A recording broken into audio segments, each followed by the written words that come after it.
AITA for bringing my toddler on a group trip even though it made my friend upset?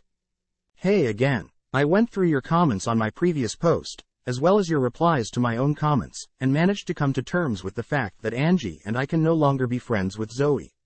Many of you asked why we were still friends in the first place. Most of the friend group has known each other since college, hence the different ages. I'm actually an outsider. I became friends with them through my wife. I know Zoe well, but she was definitely closer to Angie than to me. I don't think Reddit is the best place to describe an almost decade-long friendship in proper detail, but I will say Zoe was usually a nice and generous friend. But she started getting more and more rude as we started having kids. She basically ignored my wife during her pregnancy and made several demeaning comments after Sam was born. Angie only forgave her because she apologized, half-heartedly, if you ask me. The other couple in the friend group has been trying to conceive for a few months, and she frequently jokes that they need to enjoy life while they can. She's nicer to Tim because he's a single father but very clearly doesn't like his daughter. So I think that everyone, myself included, is much more fond of college Zoe, and it was only because of that fondness that we still hung out. The more I read your comments, the more it became clear the group has outgrown that friendship.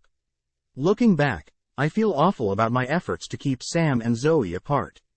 My son is not toxic, and I shouldn't have treated him as such. If Zoe can't respect Sam and treat him like a human being, I have no obligation to put up with her. I spoke to Angie. She said that Zoe had always been a shoulder to cry on, but often also the reason she was crying in the first place.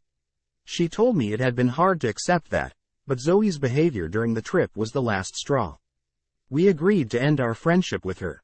We both texted Zoe that we wished her well, but it's best that we go our separate ways. She responded by calling my wife the C word and was blocked.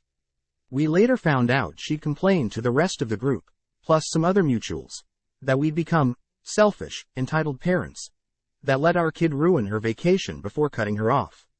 Those who know that's not true have told us they're thinking about ending their friendships with her as well. Both Greg and Tim already have. I don't think I have anything else to add. I'll do my best to use this experience to become a better father, husband, and friend. My family is everything to me, and I'll never lose sight of that. Thank you all.